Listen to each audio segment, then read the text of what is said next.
Bakaro bete ambasiki kana kuma sokono Bakari minya awai ka don sogoma ina ngunya bala meri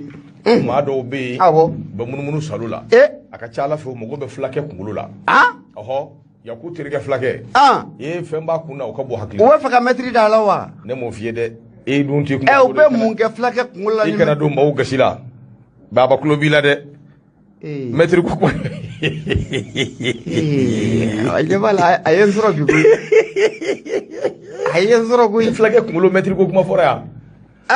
abisika ke fugula ndo ba kuna mi unye bo ba fe obe fe me ka metri dala e de fugula nguna ke aywa basite abika fugula okuma na sa minya awai ka don to ama Mohamed Madu anga fuli baye flake ka ni chesiri ka ni wuli ka jo ndo amba bolo kari ka do le pays mbi wuli nay imbora ni le pays mi sumela jara akuma mbe ako minya terrorisme kelali ka terrorisme ko kesse tout c'est fini ako minya awai ka do rebel koro o te foi dengrena ni jagwa blogu te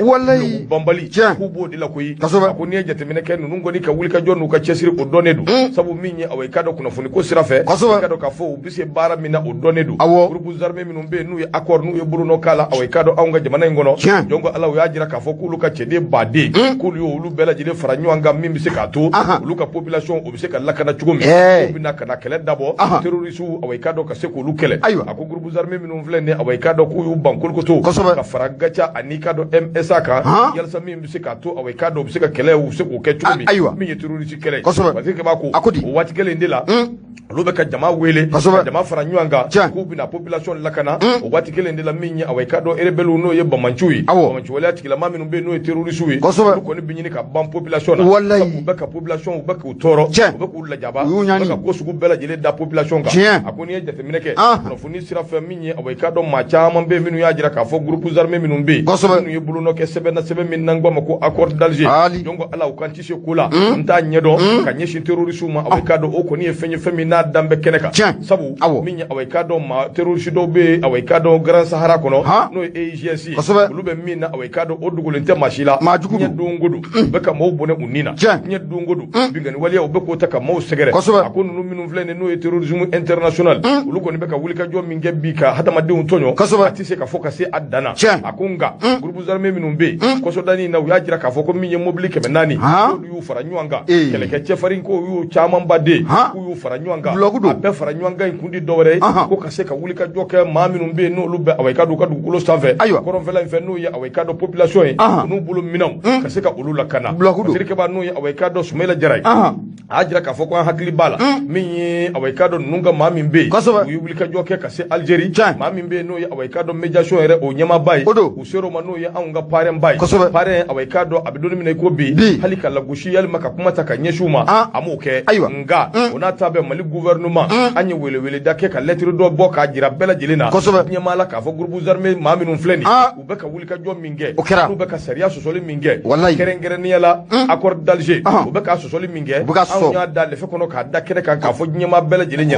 jango te unu jenyo konkura mimbe no be awekado je nim ko fo nya ma ba no yada galier no minu fleni awekado ka jira ka fo yada gali kele anaka jama wulude beka awekado AG mo kele jabi mi gwelia toro lajaba fali jugu ananyu anachama ode beka nyeshi ode beka nyeshi population ma akoni ye jatemene ka population min yerabe uluko kulube na min lakana o population be doni min ko bi sueni ni namara ani lajaba ni toro ani gela sugu bela jele ode beka nyeshi awekado o population do toro nana non de akera parade bakat na ani wele kan de bakat akungara bara ko wa fika la jabada la ni eske ko habita tikeli ko fi ay rabe fude est-ce que atatike o abe fude abi se ka zumira abi engaba abanye don anya ke ka dese abanye don azumira ngoni ba abanye don gausu para mana da tikima ga ba ya bane ngwe la haula gausu be fuwe gausu go lente gwe ngwa be ya nyini ka dese de ya nyini dana le yiri akera bara amanya sawa anyana sangoni ko ka to ada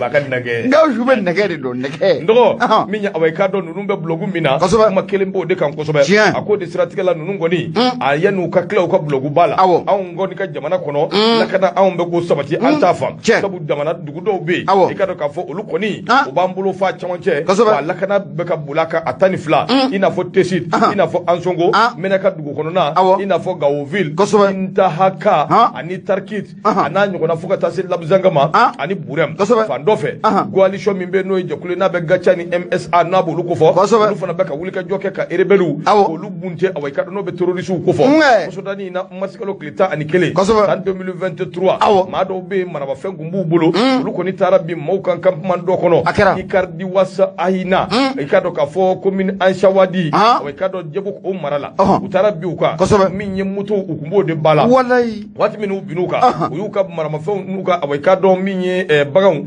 ube mine ka gacha mo yulika joke ta jole da ka tu kumbe baga nunu hali kele amabwala gacha ya be mine ka na kla ka bedi atigila mo ma aku ko sodani na tuguni gacha awai ka du yulika jo minga hali bi jogo ku famvelala baga minye bakele ani bi woro de mine awai ka do nika kla ka ta di atiuma minye awai ka do tama mene shima bo ona fera ko gacha bula mali ba tala nunu ye woye propaganda jugu nunu ye woye na funi langolo nunu ye woye bulofu min ye ka soro min ye awai ka do terroristu olu be ku so awai ka do jamana koronvela fe o be ka kinyeni ke parce que ba ko o be blogu mina nyema ka do le ati do kuma sira an fana ka lakali nyema ka bwa kala subela jara ni ya ka fasire le pays ndo ko bido boli ibunya bala mar me ga nyema bunya asaba koro jaranye ne yibolo bo ne be mbolo mba karika du nyema me boni seba munu ba mako swade ba mako em ngede ay fuseni be gali ndoko ke ku gara daru barasile du famuda grand commerçant international Abdul Kadir Maiga grand commerçant fuseni anga fuli bi ni chesiri ale de ko ya ale de ko ke fuseni de ko ke ale bi fuseni be ko ya mina ngono kadi fa kosobe sikatala nyama ameta so de bamako membolo do mbona aye nyama abena ta mamu ngasragati na bora bundeli kuka tega jiginga yele o dabora o sabuga ni bolo dara ka sabe kelembe bundeli kuye bi anga jamana o konna la odo kum konna la bina e ka foko anga sanfe kele chef keleke mine mununu ube nyama kuye fara ka se korkar bala ni do akun laban konna la de kelengere ne la anga jamana akoron fe fanfe aninga tabla munya a chamanche bolo fe o tiru su kuye kule kan ka se korobo se baningela ko ako ni wati labaina ayira ka foko anye tiru su muni ko ningene ko karaba ko kese tu se fini nyama ko abeti jo mamu ga onwana la wa munya ukadaga mumbe nu kudaga sigiro yoro ko folo nyi o ta nyogona anyo pene bela jelen ko daji nyama ani u chama fene anye bolo takado lukan ko lu nyama mine se baningela no be Umar ango iba ko fo ayira ka foko munya ango wulu masiri tabaw no ko fura abe les forces armées maliennes les femmes abo okufo o sigata la ku ye wulika jo munni ko bla senga wulika jo munna abu bulo abeni kana wati ni bo wulika jo ente dore munya jatiga wale kebo uningene obusika karaba to muna yenyama ku yo wulika jo bele ku yo obara ko osigi senga jamana korofe yanfa aninga tabla munya achamanche bulo fe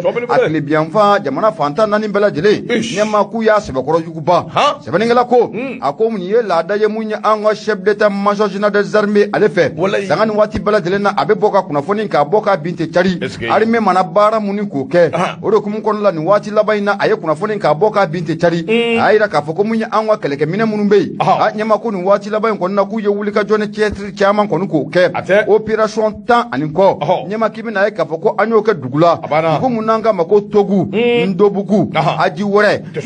ye dugu munu be nyono o mara o kona la aka ja katabla munye murala ale dugu ye mume jene ani lawru kera secteur de tenanku o kono ko katabla munye jafra bila ari me ye wulika joke ni wati labaina ni yoro ko fele nunu bela dilina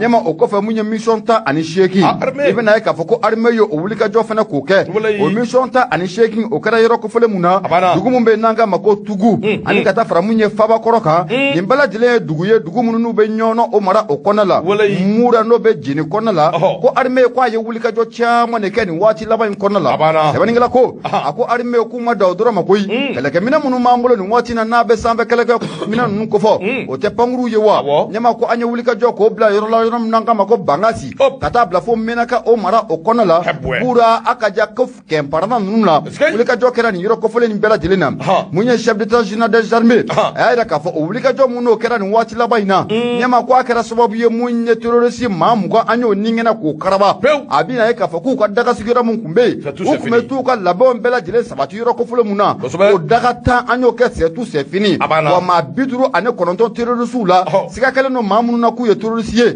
ɲɛma ko an y'olu ɲɛnamaw minɛ dugu mun bɛ yen n'an k'a ma ko ɲɔnɔ tɛnɛnku jene bajangara ani ka taa bila mun ye bangas la ko nin wuli ka jɔ ko a kɛra nin yɔrɔ kofɔlen na ko y'u kɛ di ɲɛnama minɛ kɛ u k'o dabila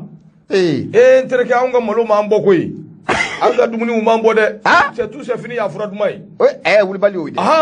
kosɛbɛ c'est tout c'est fini o y'a fura duman ye minɛli in ka to yen a banna an ka ɲɔ ni malo m'an bɔ a m'an bɔ fɔlɔ koyi sɛbɛnnikɛla ko a ko komi ye armée kɔni k'u ma da o dɔrɔn ma koyi ɲɛma i bɛna ye k'a fɔ ko mun ye jatigɛwale kɛbaa ninnu pick-up 5 an y'o bɛɛ lajɛlen k'o daji moto 11 ɲɛma ko an y'o fana k'o daji mugu pɛrɛnta mun ne bamaci ninnu tun bɛ taa don dugu jukɔrɔ ɲɛma ko o caman fana bɛ yen ko an y'o tiɲɛ sɛbɛnnikɛla ko a ko nin waati laban in kɔni na nin wulikajɔ mun n'a kɛra armée fɛ chef d'état-major général ka fɔ la a ko k'a kɛra sababu ye jatigɛwale kɛbaa ninnu k'u fanga k'a sɛbɛkɔrɔ dɔgɔya u kun kɛlen bɛ ka gɛlɛya mun ta ni ka maaninfinw k'u sɛgɛrɛ ko caman bɔra gɛlɛya in kɔni o kɔnɔ mun ye fatirikɛbaa ye n'o bɛ Umaru Angoyiba ko fɔ a y'a yira k'a fɔ ko mun ye an ka chef d'état-major général des armées a ka kɔrɔfɔw kɔnɔna la a y'a yira k'a fɔ ko jatigɛwale kɛbaa ninnu u ye wulikajɔ dɔw fana k'o kɛ n'o bɛ jatigɛwale kɛbaaw yɛrɛ ko fɔ hali n'o y'a sɔrɔ u ka ɲinifɛnw ko o ma kɛ sɔrɔ fɛn ye a yira k'a fɔ ko nin waati laban in na kɛrɛnkɛrɛnla dugu mun bɛ yen n'an k'a ma ko Asharana Asharana ale ye dugu ye n'a bɛ Tɔnbukutu o mara o kɔnɔ ka taa bila mun ye Sarakala la ani ka taa région de Segu dugu mun bɛ yen n'an k'a ma ko Kalunba ani Nara fo ka taa fara mun ye Bura région de Sikaso i bɛna ye k'a fɔ ko mun ye jatigɛwale kɛbaa ninnu k'u ye balika wuli dɔ ta ka ɲɛsin an ka lakanabaaw ma o yɔrɔ kɔfɔlen ninnu na mugu pɛrɛntaw ko olu donna dugu jukɔrɔ ko a kɛra sababu ye mun ye an ka lakanabaa maa 5 ko olu nin tora a la maa 11 ko o kɔni ko o bɛnna sɛbɛnnikɛla ko a ko mun ye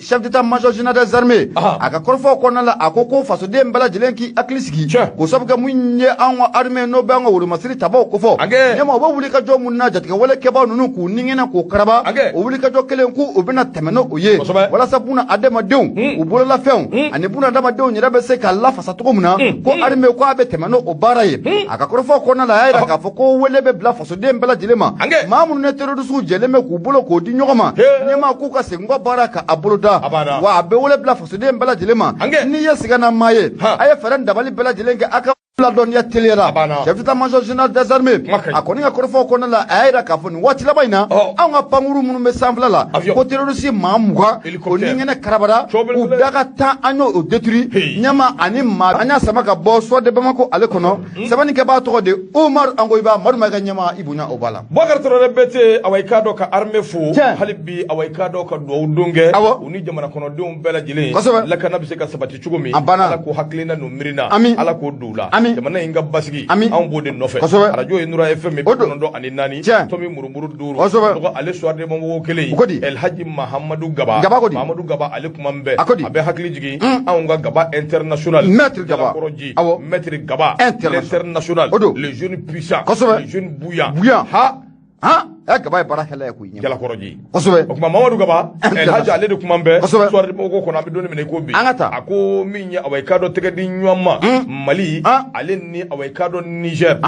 nin ko in yɛlɛma duguduguniya ko dɔw bɛ nin ko in na wa El Hadji Mamadou Gaba a ko an bɛ don min na i ko bi ni jamana ɲɛmaa bɛ farafinna min yɛrɛ ko ka go maliyɛn denw ye jamana ɲɛmaa bɛ yen bi farafinna maliyɛnw yɛrɛ ti fɛ ka maa min yɛrɛ ye jango tɛ k'a tɔgɔ mɛn o de ye Mohamed Bazoum ye nin dabila sa kana nin dabila i ka namu gɛlɛya don min na e b'a fɔ ko kana n ka fɛrɛ minɛ don min na e b'a fɔ ko ne tuaman don maa bɛ Mohamed Bazoum kisi maa ye ne tɔgɔ de Mamadou Adama Mayiga nin ye Mohamed Bazoum ye kelen tɛ a bɛɛ tɛ e min ye wa n dɔgɔ namu gɛlɛya n ye namu kɛlɛtiga nɛgɛtiga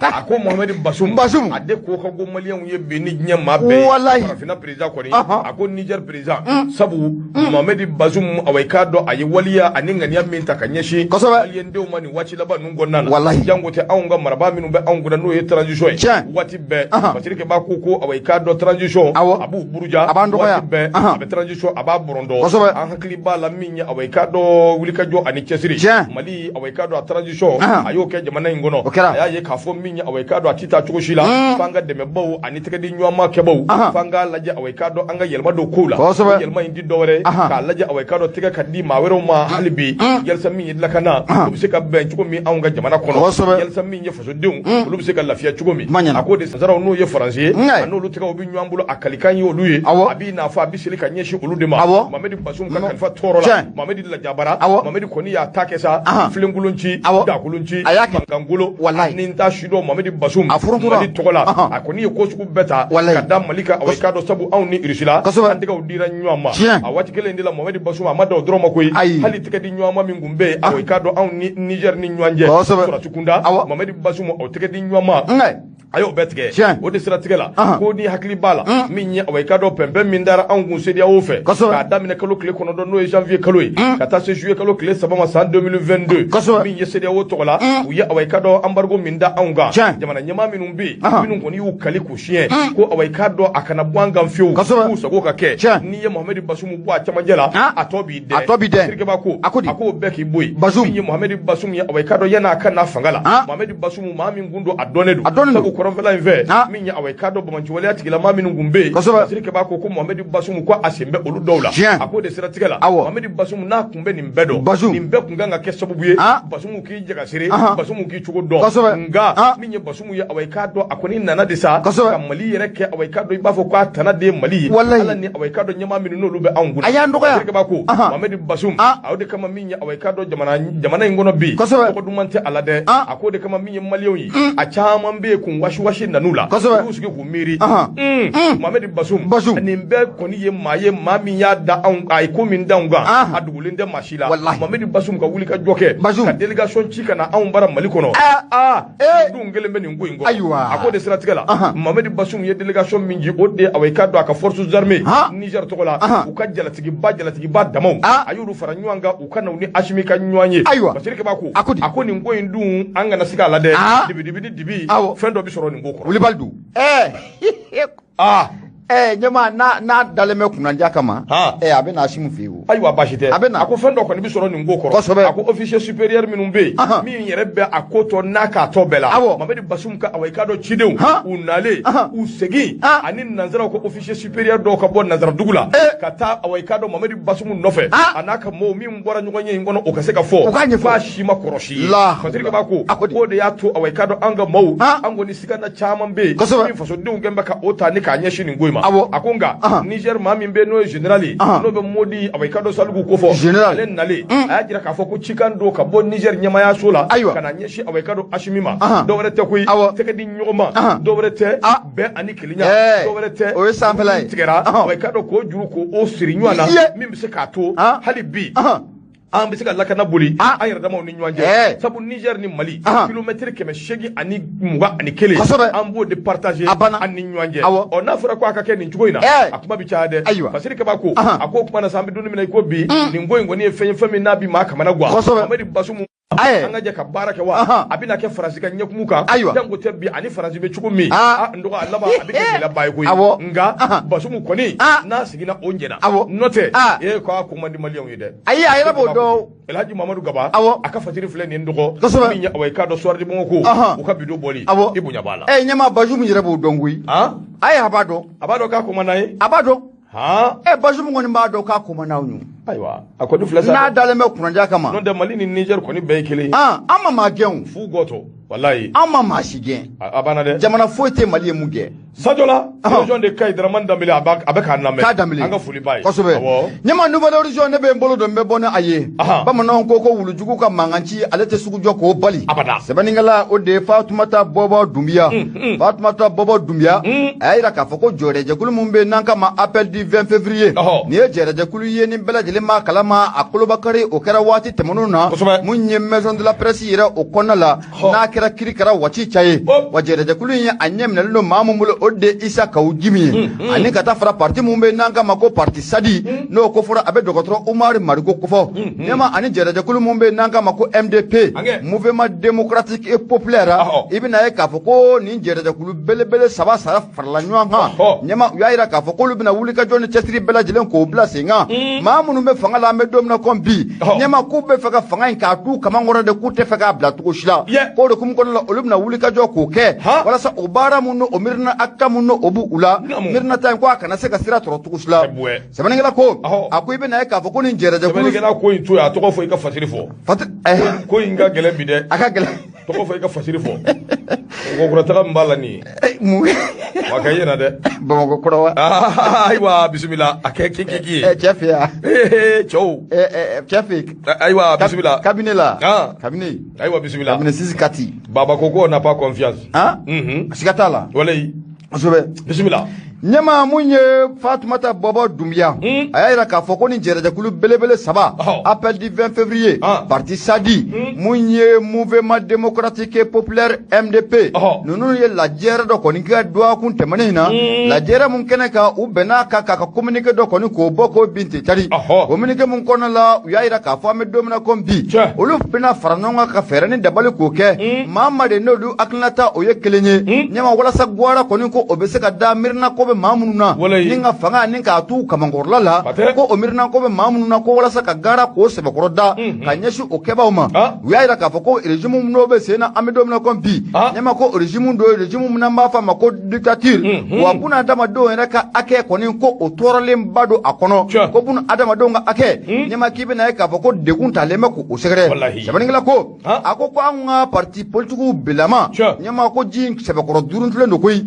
parti politigiw bilama kɔnɔna la ko ji kɔni ko a sɛbɛkɔrɔ duruntula o de kumu kɔnɔna la i bɛna ye k'a fɔ ko jɛrɛjɛkulu dɔw bɛ ka taa fara ɲɔgɔn kan ɲɛma ka kɛ parti politique baw ye wa ka kɛ mouvement baw ye o de kumu kɔnɔna la jɛrɛjɛkulu mun bɛ n'an k'a ma ko appel du 20 février pour sauver le Mali n y'a f'i ɲɛna k'a fɔ ko min ye Isa Kawu Jimi ɲɛma ale b'o jɛrɛjɛkulu in kɔnɔ u ka ɲɛma de tɛ maa wɛrɛ ye o de maître magistrat Cheikh Mohamed Cherif Kɔnɛ Cheikh Mohamed Cherif Kɔnɛ i bɛna ye k'a fɔ ko nin dɔgɔkun laban in kɔni kɔnɔna la ko a taara mun ye parti Sadi maaw fɛ yen n'o bɛ Umaru Marigo ka parti o kofɔ taakun tɛ dɔwɛrɛ ye ɲɛma u bɛ se ka fara ɲɔgɔn kan cogo min na k'u bolo k'o di ɲɔgɔn ma walasa u ka ɲinifɛnw bɛ se ka kɛ sɔrɔfɛn ye cogo min na sɛbɛnnikɛla ko a ko mun ye Sadi yɛrɛ kɔni o secrétaire général k'o ye belebele in k'a bisimila n'o bɛ Mohamed Cherif Kɔnɛ kofɔ Sadi secrétaire général ale de Mohamed Aga Akaratani a kɔni a ye belebele in k'a bisimila ɲɛma nin bɛɛ lajɛlen bɛn'a kan ka communiqué dɔ kɔni k'o bɔ k'o bin ti cari u y'a jira k'a fɔ an bɛ don min na komi bi olu bɛna fara ɲɔgɔn kan k'u bolo di maa wɛrɛ ma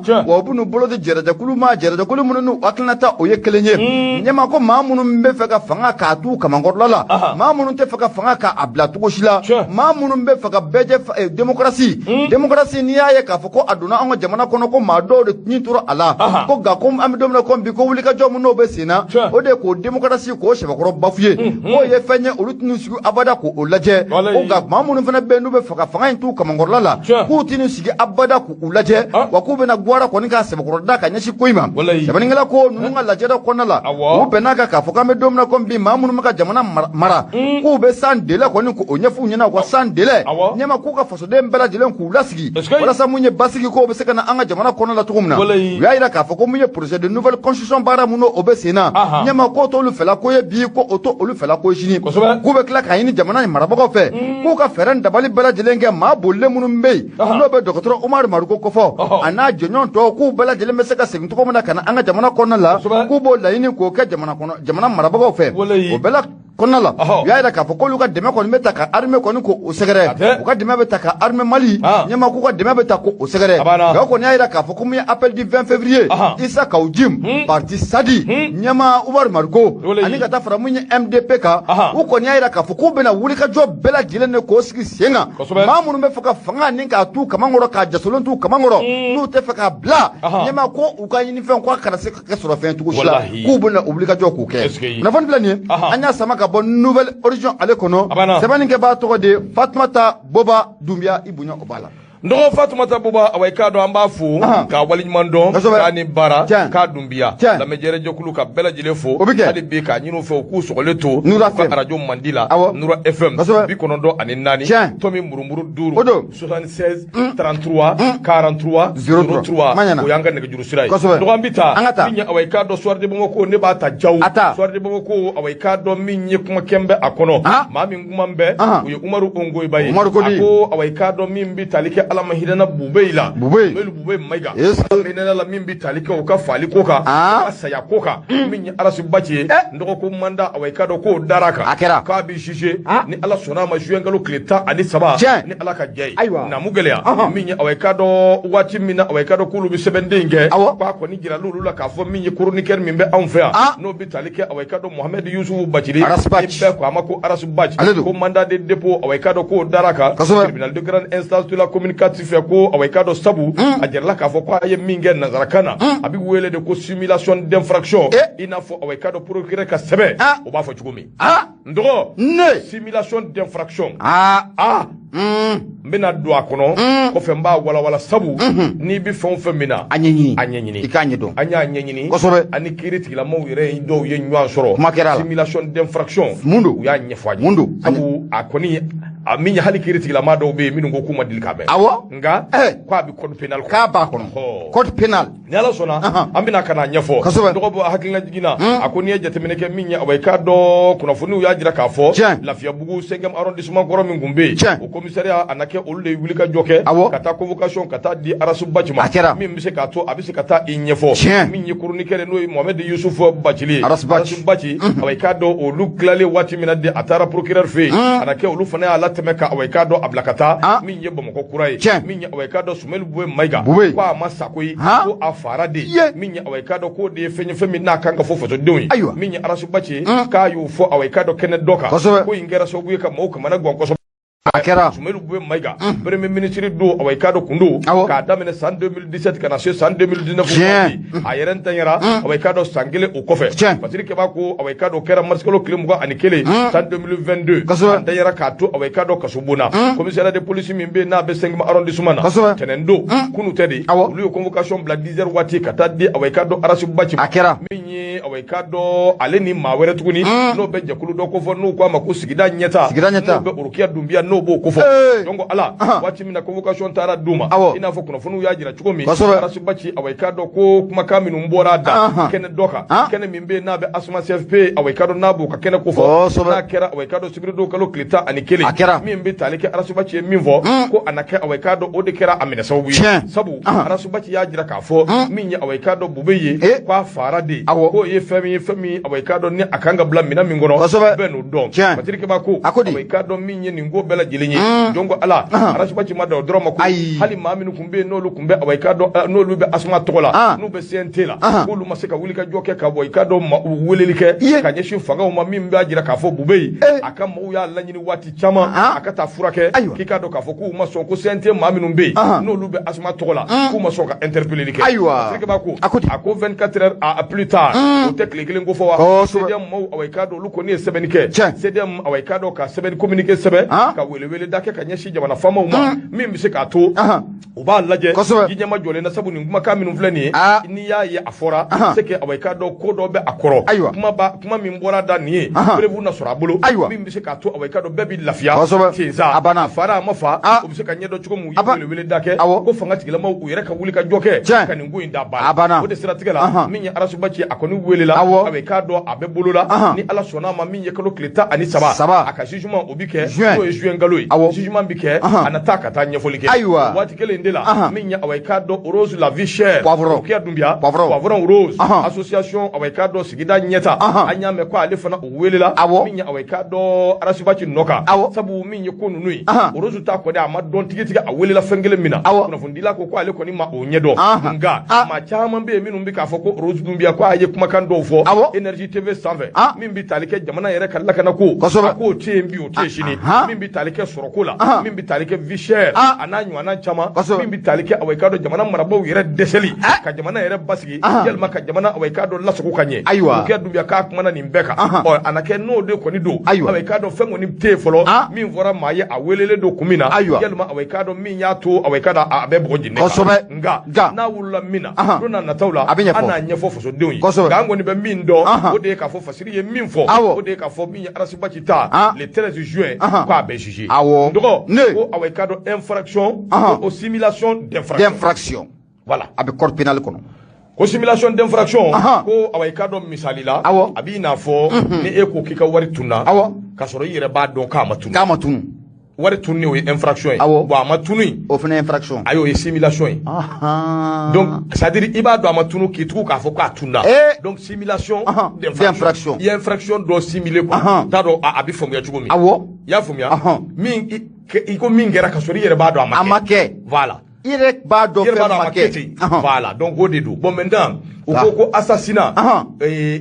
il a été tué o ye tubabukan ye il a été assassiné o ye tubabukan ye nin bɛɛ tɛ fali ye wa nka assassinat ko code pénal yɛrɛ kɔnɔ k'o de ye fɛn ye min degré ka bon ka tɛmɛ a bɛɛ kan parce que il a été tué a bɛ se ka kɛlɛ i ni bɛ to a la i ni bɛ to a la voilà ou bien i bɛ se ka accident kɛ k'a fa ou bien i bɛ se ka fɛn kɛ k'a bugɔ yɔrɔ kelen k'a fa mais il a été assassiné pour qu'il y ait assassinat ko f'i k'i dogo de ka bɛlɛnni kɛ ka planifier quelque chose qui a été planifié qui doit k'a tigi bɛlɛnbɛlɛ ko labɛnni ka bɛlɛnbɛlɛ ka fɛn donc ni fagara o sira de fɛ a bɛ fɔ ko tu as été assassiné donc o min filɛ nin ye donc fo olu de ka preuve de ka yira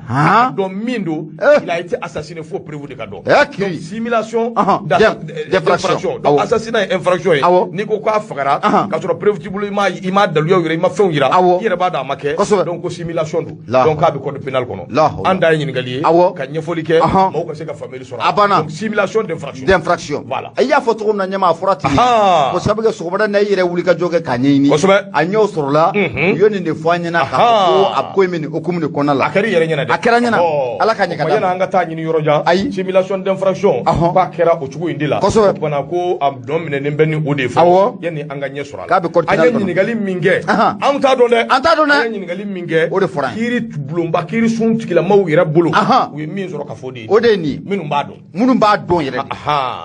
ala k'a ni sababa bɛn ami voilà anw da a kana fɔ ko Mayiga y'a fɔ dɛ abada dɛ ko nin y'a lase ka ɲɛfɔli kɛ e wo ne wo kosɛbɛ an bɛɛ bɛ se ka bɔ a dibi la cogo min siga t'a la ala ka jɛ ye ala ka ɲɛ ka d'a ma voilà siga t'a la ala ka ni sababa bɛn ami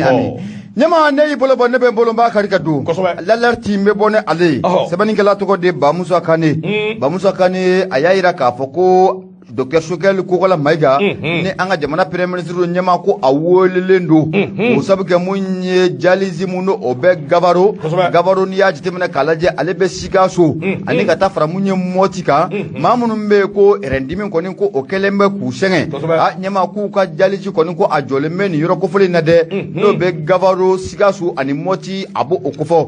sɛbɛnnikɛla n'o de bɛ Bazumana Kane kofɔ a y'a jira k'a fɔ ko Amicale des dialyses du Mali damosoya kumala n'an ka ma ko ADM ɲɛma i bɛna ye k'a fɔ k'olu ni jɛrɛjɛkulu min bɛ n'an ka ma jeune universitaire de Bamako étoile Ibrahima Tunkara nana sa Ibu nana Ibu nana kɛ est-ce que Bing Bâtiment Ibu a banna ko a ni sɔgɔma kuma ka ɲi kosɛbɛ walayi siga t'a la ɲɛma i bɛna ye k'a fɔ ko Dr Sogɛli Kokala Mayiga ko wele kɔni ko a sɛbɛkɔrɔ bilalen don a ma o sabu kɛ nin yɔrɔ kofɔlen n'o bɛ Sikaso Gabaro kofɔ ani Mɔti ko dialyse tɔw kɔni ko degun dan y'u ta ye sɛbɛnnikɛla ko a ko nin jɛrɛjɛkulu n'a bɛ Amicale des dialyses du Mali kofɔ olu ni universitaire Bamako étoile u ye lajɛrɛ belebele dɔ kɔni k'o sigi sen kan nin dɔgɔkun tɛmɛnen kɔnɔna la Pakala international Pakala fana bɛ yan wa a bɛ yan n kɔrɔkɛ bɛ yan international a welelen don sini o n bɛ k'a wele o kosɛbɛ bonya bɛ d'a kan a banna bisimila ɲɛma i bɛna ye k'a fɔ ko olu y'o lajɛrɛ belebele minnu k'o kɛ lajɛrɛ in tun ye lajɛrɛ 18 siginan ye u ye dɔgɔkun kelen kelen k'o kɛrɛnkɛrɛn ka kɛ nin baara in ma baara min n'a bɛ tali kɛ maa minnu bɛ ko hɛrɛ kɔni ko a kɛlen bɛ k'u sɔrɔ hɛrɛ baara kɔni ko a kɛlen bɛ k'u sɔrɔ sɛbɛnnikɛla ko baara in bɛɛ lajɛlen kɛra mun ye alamisa don n'o bɛnna marisi kalo tile 9 o ma wa a kɛra mun ye Medon Zeni o kɔnɔna o la sɛbɛnnikɛla ko kɛnɛ in bɛɛ lajɛlen denbaya kun talen bɛ ka di maa min ma o de ye ministre mun na ale bɛ an ka kɛnɛya yɛrɛ kunna no be Jaminatu Sangare ko fo nga sigata la ale ko no masika ye kene nga ka ci di kerengere ko utara kene ka nyama ibina ka fo ko wuli ka jo kunte dore mamunu me am domna kom bi ko jalisi bana no be ran ko fo akele mega mamunu ku sken nyama ko be se ka tabala tumna ibina ka fo ko wuli ka jo ko atara ka nyashi orima sebeningela ko ko ore kum ko na la wole blala docteur Sogal ko kala maigam ko sabke ale de jamana gouvernement nyama ye kwa ka don ka fo ka me domna kom bi ko opito mumbe nanka ma ko opito gavardo na be sebeni ngoro ani kata fara munye sigaso moti nyama ko jalisi to ka analyse fembe no ku mekani docteur Sonu na kwa bela jelen jole no folo nyama no odun kera ko abeka sababuye jalisi to ne aleka analyse na make nyama ko sigata la kibi siga sayade mako c'est pas bon c'est pas bon sebeni ngala ko c'est pas bon akonu ne afie say to were dara la kana singa pombara kile foti saya ayi na makedro ni jalisi ni oh voilà l'arrêt de traitement de la dialyse est égal à la mort du patient akumala suria c'est tout c'est fini nera kon masika do fenfe be ni saya tokoti ay bon ma te fanjugu fana kisi yera makoyi fanjugu do fanjugu ba ngache saya yana ne ma na ye fanjugu je kono ka temaka wa yana ne ma me genga mina shi gudisro ngo ale de ba to ika program bi bulo ike mbini ngeshini wallahi o beke abani ko ni mawere yake ko kasnagi trabasho katani ma bi giri no fa kuma be kibo o kai dala gise wa umay dala amai miko na wala miko ne ka problem yo de o miko no te ne koroke do be ali kaburu do be sira mi voti te mo fe inafo koro tugula haruna tugula oxygène radio oxygène atite makaburu don fe hali na beta oxygène na soti makaburu do abe mununu di abita shira wera fa halati kaburu do anyana la hawla eko chugudi tire abana alaka amina ya rabbi nyama ibe na ka fo ko munye wole be bla docteur Sogal ko kala maikama ni ro ko fole no be sebeni nkoro gavaro ko fo ani namunamne aga on va tous partir in de mandne quoi baba ko la mort c'est la mort mais on va tous partir o chene o ya sabba kale balo ya bestawo ne la ba mi woni che in ka dia law esa kuma fole ki be boala aujourd'hui c'est notre jour la hawla baba kuma in be ku yemu yesa ko jaliji mina chene do yoro inawa baba acha kuma in bende ga moy ka kurusa bana sa jaliji mina chene ta la ne la ba mi waka ti che ke la mi che ga dia la jango wulu se besbe nyama ko wole be bla docteur Sogal ko kala maigama opito belebele mumbe no be gavardo na be sebeni ngoro ko fo sigaso ani kata bla motika pa ka feren dabali bela jeleski senga jelesi to ko analyse bara muno o jolembe nyama ko ningura ko be se ka fie o la to muna ko sabuga ni yoro ko fole na ayira ka fo ko munye musaka ko keleme gela belebele kanya si munye jalisi to mani yoro ko fole nuna woro ko mun ko na la kibi na ka fo ko munye jamana fama ira no be kolonel Ashim ko ita ko fo kabi doni munna aye fanga ko nta amirna tane akilnata muno oba ala ayira ka fo ko munye jalisi to ko abina demeta kosobe ni ku usegere ay o dema munna abuga ta ku usegere ko o dema ko kara sababu ye munye generateur binani nyama ko jamana fama ko ayo di jalisi to ma o mana fana mana boy nyama kibi na ka fo ko ayo wuli ka jo chama ne ku ke ya ali bi ko tobe ko ni ko oje wuro kum ko na ibina ka fo ko munye jalisi to ku ko atabala nyama ko mamun fala no ya kilna ta nga jamana o konna ala o de president Amadou Toumani Touré ko Amadou Toumani Touré ka le fola de akilna ta ko ta ko de maka nga ta ka jalisi to ku segere ga ngoni be domna ko bi jamana fama kolonel Ashim ko ta ko le na ninkura ko ofia ala ko munye docteur Sogal ko kala maigay ale de gouvernement nyamay ko wole kon be blama hôpital mu menanga ma ko gavardo na be sebeni ngoro kata fara munye sigaso moti nyama ko jalisi to munu be ame domna ko bi ku klega ngoni ku buga sebe korobo ko sabuga ko bara ko ajole ndo yefolo na foni flani anya samaga ba munya l'alerte ko na la sabani ngala basu wana kane ibunya obala ay bando ko babu nyana ena ngata sukula mbiga fe labanta ngaminya awayka do Amara Dango ako vous respirez bien maintenant radio Nourakar Rasubach est en MCA ne mumay awa Amara Dango côté afa ko nous on a toujours bien respiré et il y a rien absolument rien entre nous et Rasta Rasta c'est un grand frère on le respecte aka ideo aka haklina na aka mirna yemi nous on le respecte dans ce sens en fanata yemi qu'on nous respecte dans ce sens aka na amalgam créé. Voilà. Entre Rasta, Noura, Rasta. Non, non, il n'y a rien entre nous. Rien. Peut-être Rasta t'a doit un bien, un t'a doit bien, un barra de ben. Un peu comme naï. Voilà. Donc il faut pas venir. Amara Fomiati. Amara anga pagi pas un tour au radio soué quoi. Voilà. Nous FM tout quoi. Nous on travaille dans ce sens. Il faut qu'on nous respecte dans ce sens. Ante mashiga de gunga ya. Alors ça ka foi ma delika sama. Wallahi. Ça c'est aka haklina ya aka jamana jo haklina ya ka mirina. Voilà. Ça c'est son problème, il y a pas de problème. Maintenant gafe minum bora namba ba ma yelma chuguma amba ba ma yelma ina fa sebena chugumi. Amma point faraka amma frigil faraka. Voilà, donc il faut pas venir créer la zinzani. Voilà. Et j'aimerais qu'à ngata. Bing ni maga. Bon, souvent il faut. Jamana il me trouve même bing ni maga. Souvent si tu ne réponds pas là. Ah bon? Atinya koi. Atina bode. Parce que le problème est mis. On a nos 32 dents. Dafale nous de. Dafale nous. Ah. Donc en gros on a vonyoi. Abana. Halibi. Ambitani babouye. Okmana saminya awekado ambe foli la se baba da mama. Iba fo Ibrahim Tungarai. Kone ko. Ibu. Na mwana meja shona. Ibu. Ne bitanga wolo sebe shwe. Kata shwemi. Mbaba fi. Onzo Mali onzo ambe ko bela c'est tout c'est fini mandi machi. Beba do abi ke sanga mandi machi. C'est tout c'est fini. C'est tout c'est fini bita jaye yoro mi. E ndoko ya sori desera ala kanu irana. Ami. Awo. Ka kuma chene. Nga baba mon fo. Ay chene fo. Voilà. Ay chene. Baba. Awo. Bon. Allez sans batan. Oh ne fana mi fo ne ngalo tiga. Est-ce que no mo bitanga wolo sebe no fo ngalo ya? Abi se to no fe tu. Bita no fe. Metan ba fe nyama koro. Wana ne kala ula madadun na de. Ay bon mada. Voilà, Ibrahim Toungara Kwabi. Ibrahim va bing bâtiment Ibu. Il va intervenir. Il va gérer. Jibi Sako anga fuli billet. Anga fuli billet sanga aniwati. FM sanfé. Kasako. Jibi ika odo deuxième, inana iye premier mimi au deuxième tour de flé. Au deuxième tour de flé. Amugo de chele. Ndoko awekado ambita ambise ndoko minya awekado mani ye mani me shide malabolike usiratikala minya awekado halibi halibi minya awekado orange mali ani move africa ndoko ikado kafo bere taru nofe koyi wari min fora wari iba keme flafla daka boyan fo Niger atiko de ka milliard keme milliard bi wolonfla adi woro 176 milliards ukaje 76 orange mali ani move africa kaje ngo 76 anto fait ça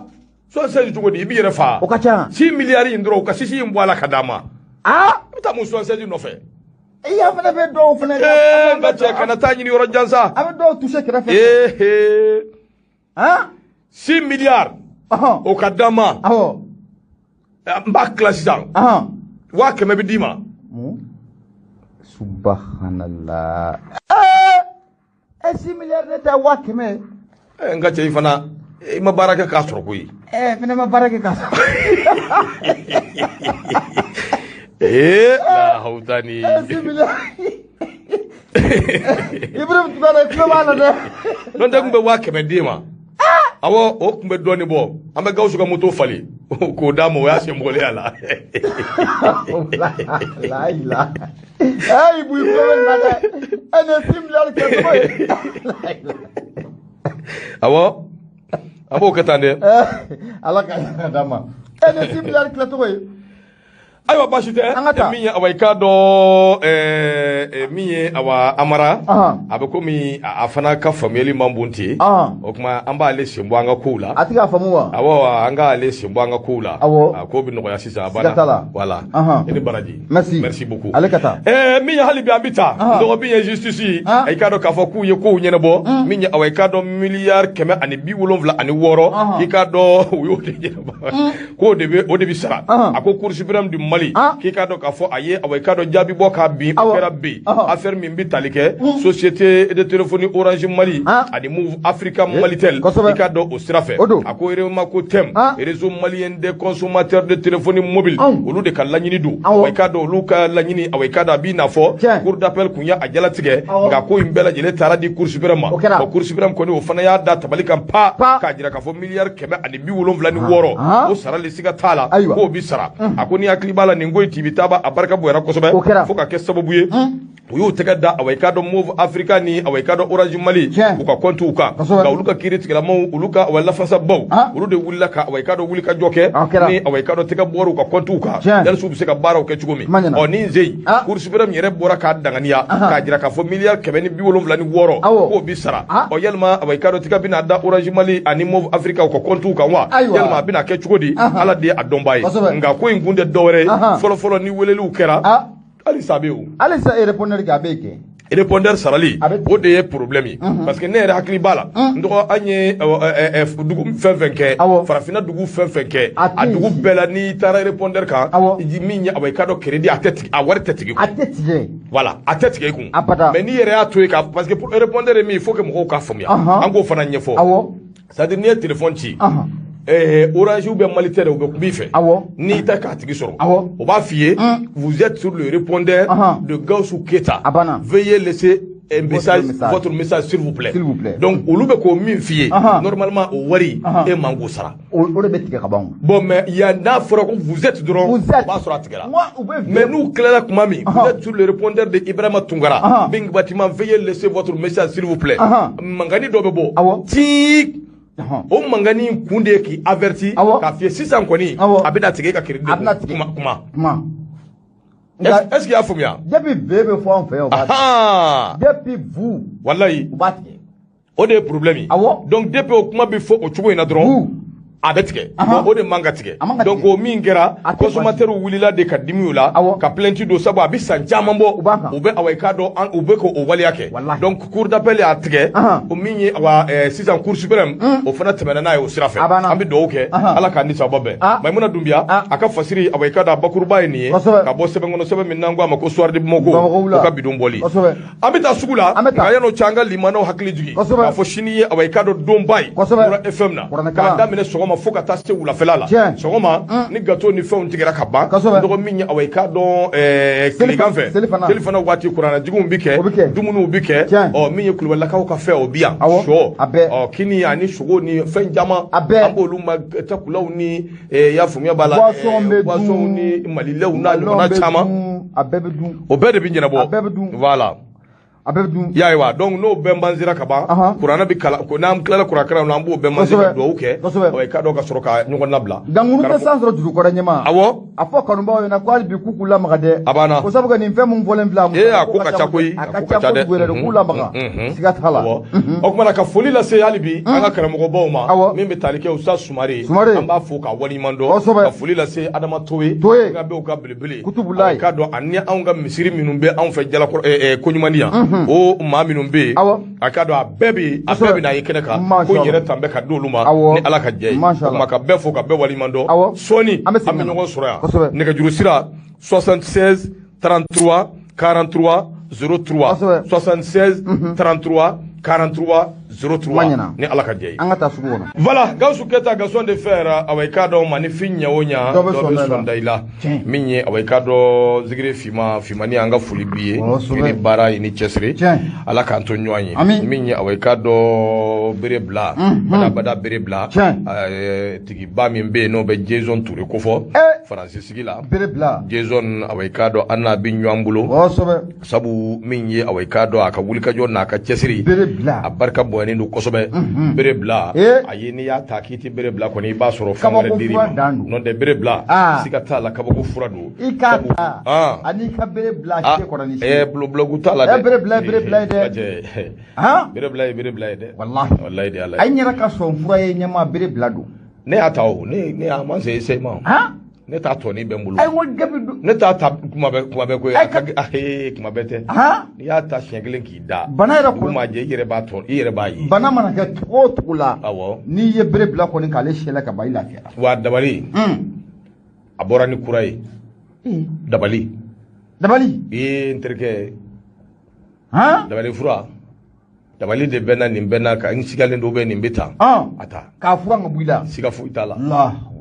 Jason ka wuli ka jona ka cɛsiri blogu tala o kuma Jason ni ala sɔnna ma an b'a fo fu yan fo France ndɔgɔ min awai ka dɔ waati kɔni a nani jɔ yana an ka waati yana an ka taa min ya awai ka dɔ an bɛ awa wuli ka jɔ kɛ ka ɲɛfɔli kɛ min ye indicateur de renouveau an bɛ taa Kayi i ka dɔn k'a fɔ jɛkulu minnu bɛ Kayi n'u b'a wele ko je suis la route de Kayi i ka dɔn k'a fɔ jɛkulu in kɔni kɛn bɛ ka wuli ka jɔ kɛ mars kalo tile 20 ni ala sɔnna ma k'u bɛna Kayi dundaw n'a bɔdaw u bɛna bɛɛ lajɛlen bloquer sabu nisɔngoyalen don o de siratigɛ la nin jɛkulu in awai ka dɔn a kɔni y'a jira k'a fɔ a bɛ daminɛ ntɛnɛn don 0h a kuncɛ tarata don awai ka dɔn 0h ko vérifier les micros BT de BT BT ka micro bɛ min ayiwa Balayira Ali Kuti